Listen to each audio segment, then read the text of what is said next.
Good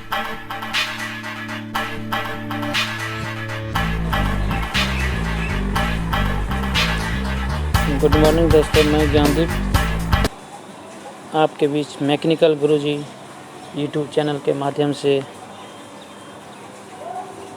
आज से नया एपिसोड स्टार्ट करने जा रहा हूँ। वीडियो देखने से पहले चैनल को सब्सक्राइब लाइक ज़रूर करें। जितनी ज़्यादा सब्सक्राइबर बढ़ेगा उतनी ज़्यादा मनोबल ऊंचा होगा। तो हम चलते हैं आज 5 जून 2021 का current affairs 100% prove newspaper Dainik Jagran के माध्यम से आपके बीच ला रहा हूँ। न्यूज़ फर्स्ट होगा, भारत ने दुनिया को दिया मानसूनी बन का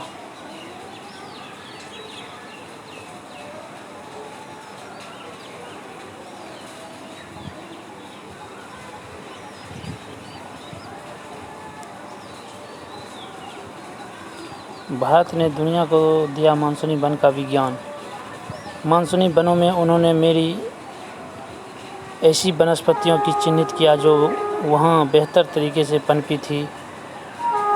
जो चीज़ भी मैं पढ़ूँगा इस वीडियो के माध्यम से अंडरलाइन पहले से मैं कलम से कर चुका हूँ। आप देखते जाइएगा, ज़्यादा याद रहेगा। इस बार के विश्व पर्यावरण दिवस की थीम पारिस्थितिकी तंत्र की बहाली है। विश्व में मानसूनी वनों का पहला अध्ययन और शोध भारत में इकोलॉजी के जनक और बनारस हिंदू विश्वविद्यालय BHU के वनस्पति विज्ञानी प्रोफेसर रामदेव मिश्रा ने किया था। इन मानसूनी या पतझड़ वन उष्णकटिबंधीय पर्णपाती वन के बारे में पिछली सदी के 6ठे दशक तक लोगों को जानकारी नहीं थी।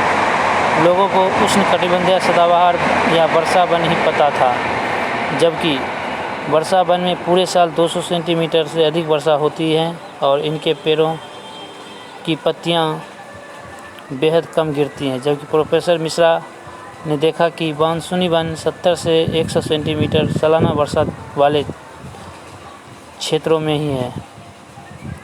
उन्होंने वर्गीकरण के तहत मानसूनी वन वाले जलवायु की मैपिंग की और वहां पर तेज़ी से विकास करने वाले वृक्षों जैसे लाल, सागवान, नीम, शीशम आदि को चिन्हित किया।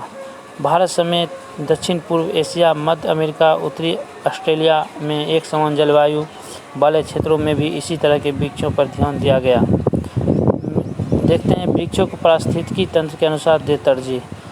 शीत कटिबंध वाले वृक्षों चीड़, देवदार या फिर वर्षा वन वाले महोगनी, आबनस व रोजवुड आदि का मानसूनी वन क्षेत्र में विकास नहीं हो सकता।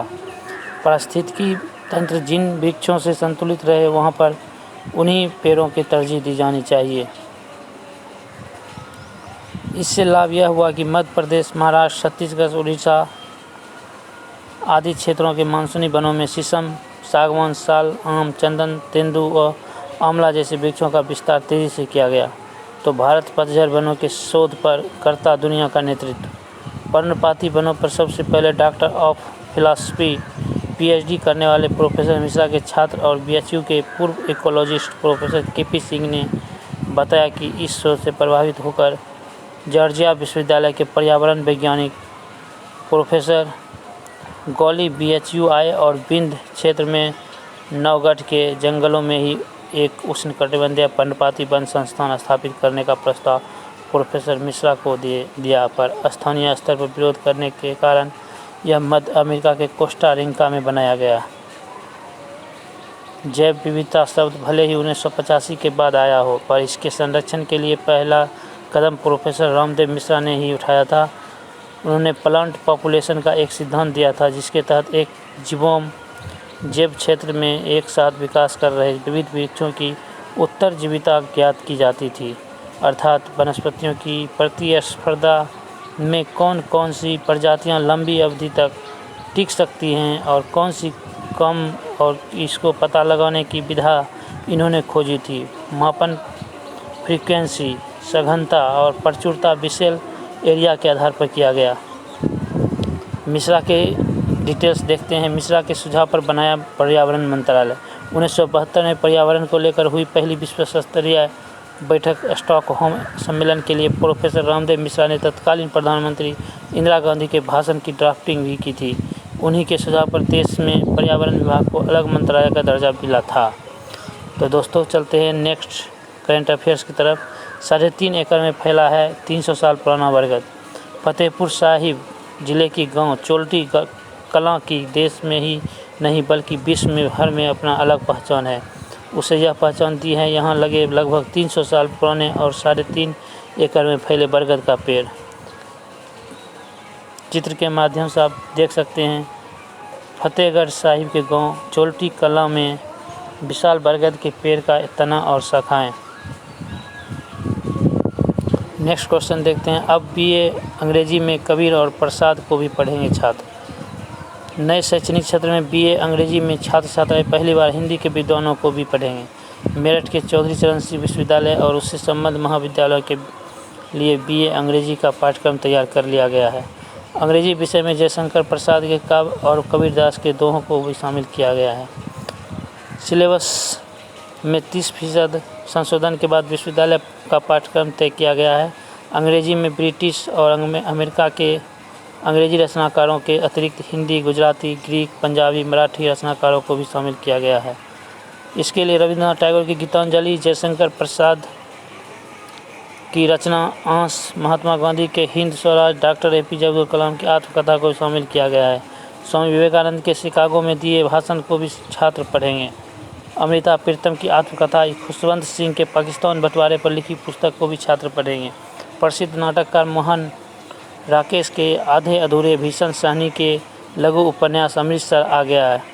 विजय तेंदुलकर के नाटक कन्यादान को भी पढ़ाया जाएगा। ग्रीक दार्शनिक प्लेटो की रिपब्लिक और होमर की रचना के कुछ अंश भी पाठ्यक्रम में रखे गए हैं। यह पहली बार है कि अंग्रेजी के पाठ्यक्रम में हिंदी के कलमकारों को प्रमुखता से स्थान दिया गया है। अंग्रेजी साहित्य में फिल्म स्टडीज का भी पेपर रखा गया है। इसमें रस्किन ब्रांड के उपन्यास पर बनी श्याम बेनेगल की फिल्म जुनून, आर.के. नारायणन के उपन्यास पर बनी फिल्म गाइड, खुशवंत सिंह के भारत विभाजन पर लिखे उपन्यास ट्रेन टू पाकिस्तान आदि को भी पाठ्यक्रम में रखा गया है। छठे सेमेस्टर में मीडिया के कोर्स शामिल है। एक पेपर अनुवाद का भी है। तो दोस्तों यूपी का न्यूज़पेपर मैं फॉलो कर रहा हूँ। हो सके तो कुछ करंट अफेयर्स यूपी रिलेटेड हो सकता है, लेकिन इंटरनेशनल क्वेश्चन भी इसी न्यूज़पेपर में दिया गया है, तो सबको साथ लेकर चलना पड़ रहा है। मैं हाईलाइट नहीं कर रहा हूँ, पहले से ही कलम से अंडरलाइन कर चुका हूँ। आप देखते जाइएगा, जितना अंडरलाइन किया गया है उसी लाइन को मैं आपके सामने रखने का कोशिश कर रहा हूँ। देखते हैं न्यूज़ 11। बैंक खुले या ना खुले, सैलरी अब निर्धारित दिन ही मिल जाएगी। National automated clearance house NACH की सुविधा अब सप्ताह के 7 दिन उपलब्ध होंगी। मौद्रिक नीति समीक्षा के फैसलों की जानकारी देते हुए RBI के गवर्नर शक्तिकांत दास ने शुक्रवार को इसकी घोषणा की। यह व्यवस्था 1 अगस्त से लागू होगी। इसका सीधा मतलब यह है कि किसी की सैलरी अब सिर्फ इस वजह से नहीं रुकेगी क्योंकि निर्धारित तिथि को बैंक बंद है। इसके साथ ही home loan, auto loan, personal loan समेत किसी भी तरह की समान मासिक किस्त, EMI या अन्य किसी भी तरह की सर्वाधिक देय राशि का जो दिन निर्धारित है, अब वह राशि अकाउंट से उसी दिन कट जाएगी। वर्तमान व्यवस्था के तहत NACH का परिचालन बैंकों के कार्य दिवस में ही होता था। हालांकि इलेक्ट्रॉनिक माध्यम से किसी भी बैंक खाते से दूसरे खाते में रकम जमा करने की सुविधा 24 घंटे उपलब्ध है। RBI ने कहा कि ग्राहक सुविधा बढ़ाने और real time gross settlement RTGS का पूरा लाभ उठाने के लिए NACH की सुविधा सप्ताह के 7 दिन और 24 घंटे जारी रखने का फैसला लिया गया है। तो दोस्तों चलते हैं नेक्स्ट क्वेश्चन की ओर। विदेशी मुद्रा भंडार 600 अरब डॉलर के करीब। देश का विदेशी मुद्रा भंडार एक वर्ष में लगभग 100 अरब डॉलर के उछाल के साथ 600 अरब डॉलर को छूने के करीब है। इस वर्ष 28 मई को खत्म सप्ताह में यह 5.271 अरब डॉलर बढ़कर 598.165 अरब डॉलर पर जा पहुंचा। मौद्रिक नीति की घोषणा करते हुए शुक्रवार दिन में भारतीय रिजर्व बैंक के गवर्नर शक्तिकांत दास ने बीते सप्ताह के दौरान इसके 600 अरब डॉलर पार कर जाने की उम्मीद जाहिर की थी। इस वर्ष 21 मई को खत्म सप्ताह में विदेशी मुद्रा भंडार 2.865 अरब डॉलर बढ़कर 592.894 अरब डॉलर मूल्य का हुआ था। तो दोस्तों चलते हैं नेक्स्ट क्वेश्चन की ओर। पेंच में 5 शावक और बाघिन को देख रोमांचित हुए सैलानी। पेंच में मध्य प्रदेश जबलपुर का घटना है। मध्य प्रदेश के सिवनी में स्थित पेंच नेशनल पार्क पहुंच रहे सैलानियों को प्रतिदिन सफारी के दौरान बाघ दिखाई दे रहे हैं। 5 शावकों के साथ पाटदे बाघिन शुक्रवार को एक बार फिर सैलानियों को दिखाई दी। मध्य प्रदेश के सिवनी जिले में पेंच नेशनल पार्क है। तो डिटेल्स आप देख सकते हैं। चलते हैं नेक्स्ट क्वेश्चन की ओर। अमेरिका और चीन ने बिजनेस में यूरोप को बहुत पीछे छोड़ा। दुनिया के कारोबार में अमेरिका का हिस्सा 48%, चीन का 20%। भारत, ब्राज़ील, मेक्सिको भी पीछे रह गए। 20 साल पहले इस सप्ताह जेफ बेजोस की अमेजन के शेयरों ने लगभग साल भर में 71% गिरावट दर्ज की थी। .com कंपनियों के धराशायी होने के एनरॉन में 1 लाख करोड़ रुपए की धोखाधड़ी से अमेरिकी बिजनेस का भरोसा टूट गया था। इस बीच चीन अपनी कमज़ोर सरकारी कंपनियों की निजीकरण करने के लिए संघर्ष कर रहा था। वहाँ बिजनेस के लिए ज़रूरी उद्यम संस्कृति पनपने के बहुत कम संकेत थे। इसकी बजाय यूरोप के विराट बाजार के रूप में उभरने की चमकीली उम्मीदें नज़र आ रही थी। लेकिन वायरस महामारी के बाद की दुनिया 20 साल पहले की संभावनाओं से एकदम अलग है। कारोबार की दुनिया अब अमेरिका और चीन का दबदबा है। यूरोप पिछड़ गया है। विश्व के शेयर बाज़ार में टेक्नोलॉजी कंपनियों की हिस्सेदारी 1/4 है। संसार की 100 सबसे कीमती कंपनियों में से 76 अमेरिकी और चीन की है। वर्ष 2000 में यूरोप की 41 कंपनियां इस कतार में थी, अब केवल 15 हैं। इस मापदंड पर ग्लोबल जीडीपी और बिजनेस में अमेरिका की हिस्सेदारी क्रमशः 24% और 48% है। जीडीपी में चीन का हिस्सा 18% और 18% और बिजनेस में 20% है। दुनिया की 77% आबादी वाले अन्य देश बहुत पीछे हैं। लंबे समय तक नोकिया, नेस्ले या बीपी बाजार पूंजी के मामले में विश्व की 10 सबसे बड़ी कंपनियों में शुमार थी। जब तक बड़े कारोबार का सवाल है, अमेरिका कई दशक से सर्वोच्च पर है। दरअसल चीन के उदय ने ग्लोबल कॉरपोरेट तस्वीर में परिवर्तन किया है। विश्व की 1000 सबसे कीमती कंपनियों में 160 से अधिक चीन में हैं। यूरोप और अन्य देशों के मुकाबले अमेरिका चीन ने बिजनेस के बढ़ावा देने वाले कड़े उपायों से फ़ायदा उठाया है। पिछले 25 साल में बनी 100 अरब डॉलर से अधिक मूल्य की 19 कंपनियों में से 9 अमेरिकी और 8 चीनी हैं। यूरोप में ऐसी एक भी कंपनी नहीं है। एप्पल और अलीबाबा जैसी दिग्गज टेक कंपनियों के दबदबे के बीच स्नैप, पेपाल, मीटुआन और पिनडुओडुओ ने भी जनता के बीच अपनी पहुंच बनाई है। महामारी के बीच अमेरिका और चीन में बड़े पैमाने पर पैसा जुटाया गया है। दोनों देशों की कंपनियां फिटनेस और नई टेक्नोलॉजी पर हावी है। यूरोप गिरावट के मुख्य कारण। यूरोपियन कंपनियां पिछले 20 वर्षों से जिस क्षेत्र में काम कर रही है उनमें नई अमेरिकी कंपनियां अधिक मुनाफा कमा रही हैं। कुछ अपवाद हैं, जर्मनी की सीमेंस और फ्रांस की एयरबस, लेकिन अधिकतर अमेरिकी कंपनियां जैसे कि नाइके, एडिडास पर JP Morgan chase, Credit Suisse पर या वॉलमार्ट, कैरेफोर पर भारी पड़ती है। यूरोप के पिछड़ने का दूसरा कारण है कि उसकी बड़ी कंपनियां गलत इंडस्ट्री में हैं। यूरोपीय कंपनियों का 20 साल में इंश्योरेंस या टेलीकॉम सेक्टर में प्रभुत्व है। दूसरी ओर अमेरिकी कंपनियां सॉफ्टवेयर और ई-कॉमर्स में आगे निकल चुकी हैं। तीसरा और महत्वपूर्ण कारण नई ब्लू चिप कंपनियों का निर्माण है। अमेरिका में अमेजन, नेटफ्लिक्स, टेस्ला या फेसबुक को उसके युवा फाउंडर चला रहे हैं। यूरोप में पुराने नाम चल रहे हैं। तो दोस्तों, प्रत्येक करंट अफेयर्स का मैं अच्छी तरह से एक्सप्लेन के साथ समझाने का कोशिश कर रहा हूँ। चलते हैं नेक्स्ट टॉपिक की तरफ। लौटेगा कॉनकॉर्ड युग, 5 साल में पहली उड़ान भरेगा सुपरसोनिक ओवरचर, न्यूयॉर्क से लंदन 3.5 घंटे में पहुंचाएगा। पहले देखते हैं 60,000 फीट तक की ऊंचाई तक जाएगा। 1300 मील प्रति घंटे की स्पीड होगी। 65 से 88 बिजनेस क्लास सीटें होंगी। 2025 में पहला एयरक्राफ्ट तैयार होगा। 2026 में पहली टेस्ट फ्लाइट, 2029 में पहली यात्री उड़ान। वाशिंगटन 1980-90 में सुपरसोनिक यात्री जेट कॉनकॉर्ड काफ़ी मशहूर था, लेकिन महंगे सफ़र और दुर्घटना के कारण यह जल्द ही इतिहास बन गया। अरसे बाद अब सुपरसोनिक युग लौटता दिख रहा है। अगले 5 से 6 साल में पहला सुपरसोनिक यात्री जेट हवा में होगा। डेनवर की एरोस्पेस कंपनी बूम सुपरसोनिक ने ओवरचर पेश किया है, जो 60,000 फीट की ऊंचाई तक जा सकेगा। 1300 मील प्रति घंटे की रफ्तार से न्यूयॉर्क और लंदन के बीच की दूरी महज 3.5 घंटे में पूरी करेगा, जो अभी 6.5 घंटे में तय होती है। यह 100% इको फ्रेंडली फ्यूल पर चलेगा, जिससे 0 कार्बन उत्सर्जन होगा। नामी एयरलाइंस कंपनी यूनाइटेड ने पहले 15 एयरक्राफ्ट ऑर्डर किए हैं।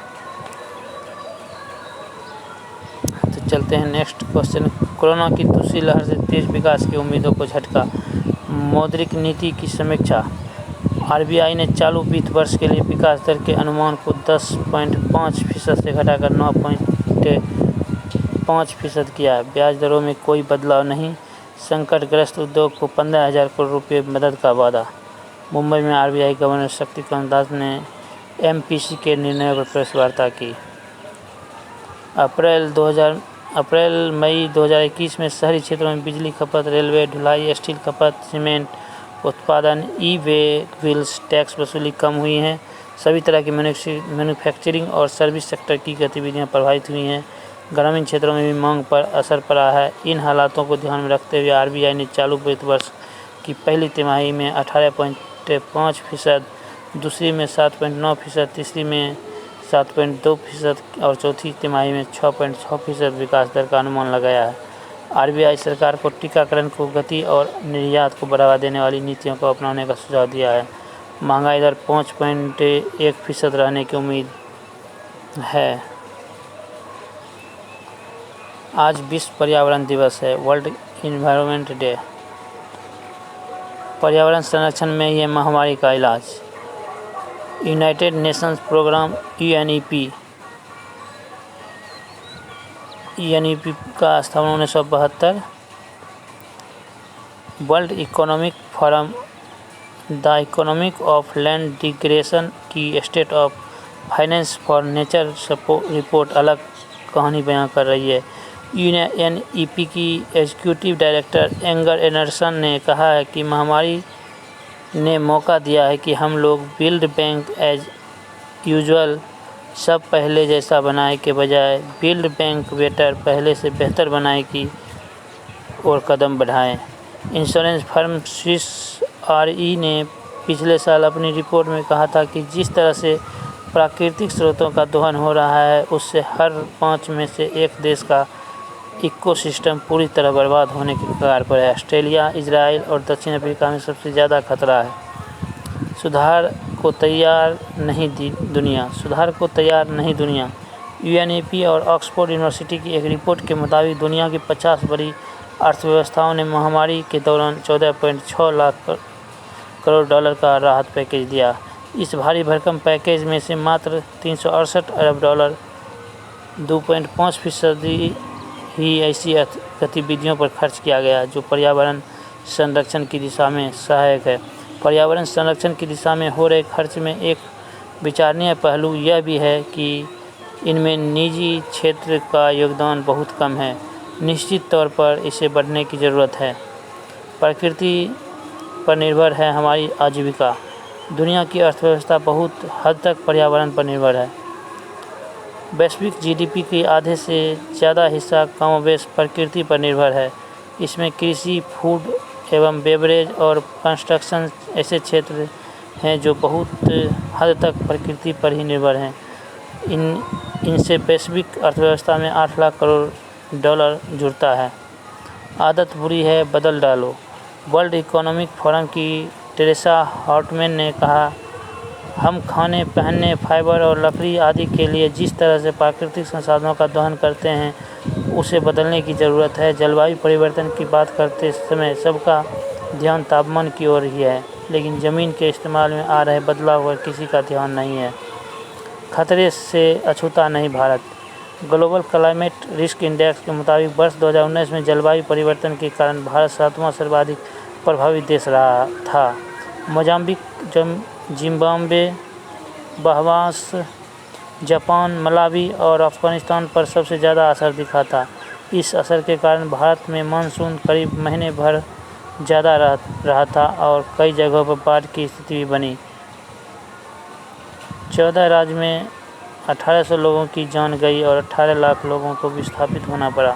देश में 8 चक्रवात आए, जिनमें से 6 बहुत गंभीर श्रेणी पर पहुंच गए। कम खर्च में कामयाबी। यूएनईपी की state of finance for nature report के मुताबिक पर्यावरण को हुए नुकसान की भरपाई के लिए जरा सा खर्च पर्याप्त है। जैव विविधता और नेचुरल हैबिटेट्स को बनाए रखने के लिए 8.1 लाख करोड़ डॉलर की ज़रूरत है। 2050 तक यह सालाना 536 अरब डॉलर के बराबर है, जो वैश्विक जीडीपी के मात्र 0.13% के बराबर है। प्रजातियों का विलुप्त होना। जलवायु परिवर्तन के बड़े खतरे हैं।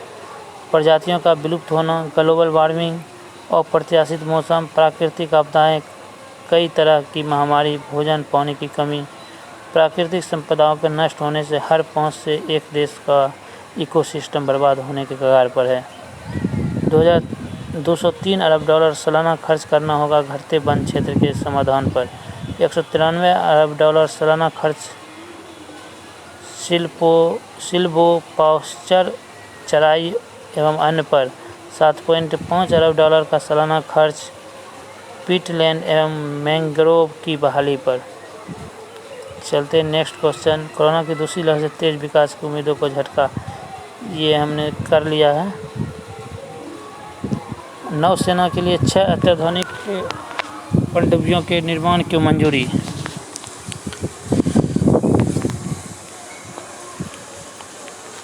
बढ़ेगा मारक क्षमता। रक्षा खरीद परिषद की बैठक में 43,000 करोड़ की पनडुब्बी परियोजना के लिए RAFP को दी गई मंजूरी।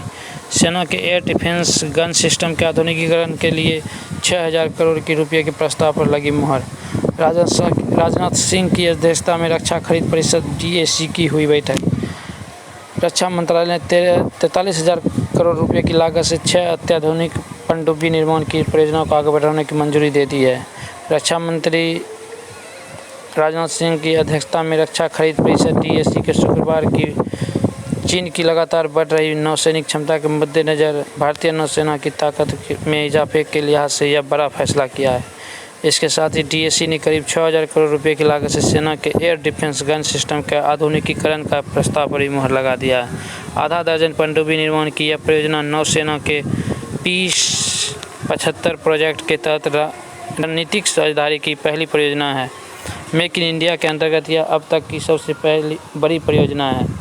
इस परियोजना की मंजूरी के साथ ही अगले 30 साल तक के लिए पनडुब्बी निर्माण के अपने लक्ष्य को पाने की दिशा में भारत न केवल आगे बढ़ेगा, बल्कि देश को पनडुब्बी के निर्माण व डिज़ाइन में महारत भी हासिल हो जाएगी। भारत में इस क्षेत्र की तकनीकी और औद्योगिक दोनों की विशेषज्ञता बढ़ेगी और रोजगार के लिए भी नए अवसर पैदा होंगे।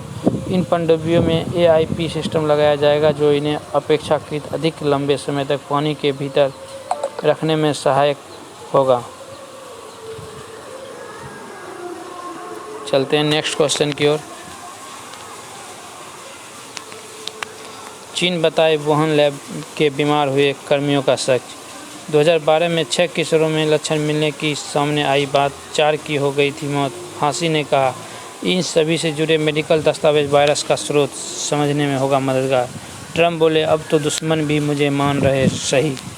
फांसी की सवालों के घेरे में पीटर डेस्जे की अगुवाई में ही फरवरी 2020 में प्रतिष्ठित विज्ञान पत्रिका लेंसेट में कई वैज्ञानिकों ने लेख लिखकर वायरस के लैब निर्मित होने की बात को खारिज किया था। अमेरिका के शीर्ष संक्रामक रोग विशेषज्ञ और राष्ट्रपति जो बाइडेन के मुख्य चिकित्सा सलाहकार एंथनी फाउची ने चीन से 9 लोगों की जानकारी सार्वजनिक करने को कहा है, जो महामारी का पहला आधिकारिक मामला सामने आने से पहले बीमार पड़े थे। इनमें से 6 किशोरों में 2012 में कोविड-19 जैसे लक्षण दिखने की बात सामने आ रही है। वहीं वुहान की वायरोलॉजी लैब के 3 कर्मी नवंबर 2019 में ऐसे ही लक्षणों के साथ बीमार पड़े थे। कोरोना संक्रमण का पहला मामला सामने आने के आधिकारिक घोषणा दिसंबर 2019 में की गई थी। ये किशोर यूनान प्रांत में चमगादड़ की गुफा में सफाई के लिए गए थे। कुछ रिपोर्टों में कहा गया कि इनमें से 4 किशोरों की मौत हो गई थी। तो आपने देखा, चीन बताए वुहान लैब के बीमार हुए कर्मियों का सच।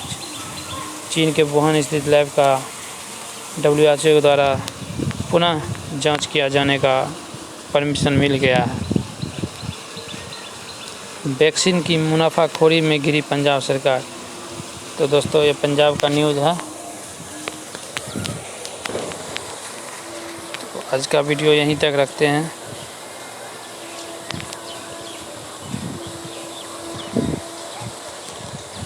तो नेक्स्ट वीडियो हम लेकर आते हैं 6 जून का 2021 का।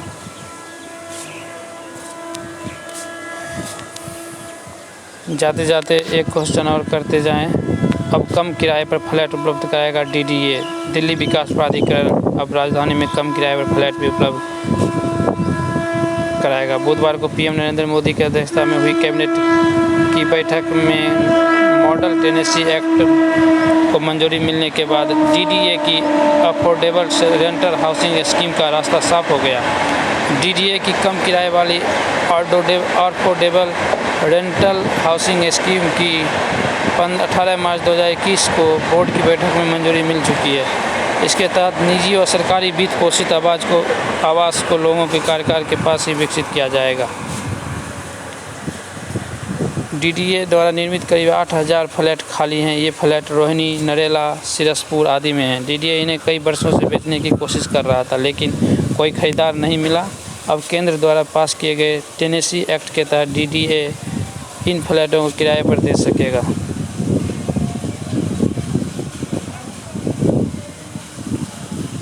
CBSE मौजूदा सत्र से शुरू करेगा डाटा साइंस और कोडिंग। केंद्रीय माध्यमिक शिक्षा बोर्ड CBSE सत्र 2021 से स्कूलों में कोडिंग और डाटा साइंस के कोर्स शुरू करने जा रहा है। केंद्रीय शिक्षा मंत्री ने कहा कि इन दोनों नए कोर्स का मकसद बच्चों को तार्किक क्षमता को बढ़ाना है।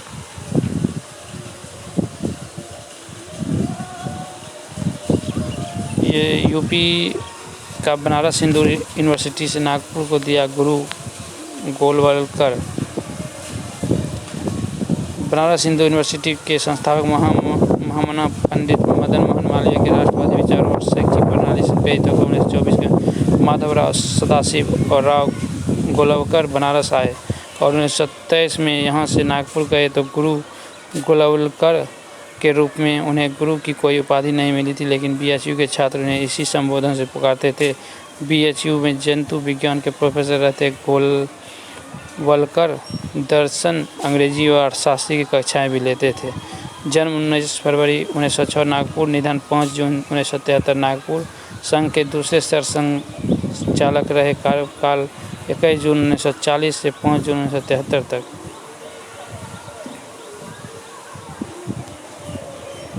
धन्यवाद दोस्तों।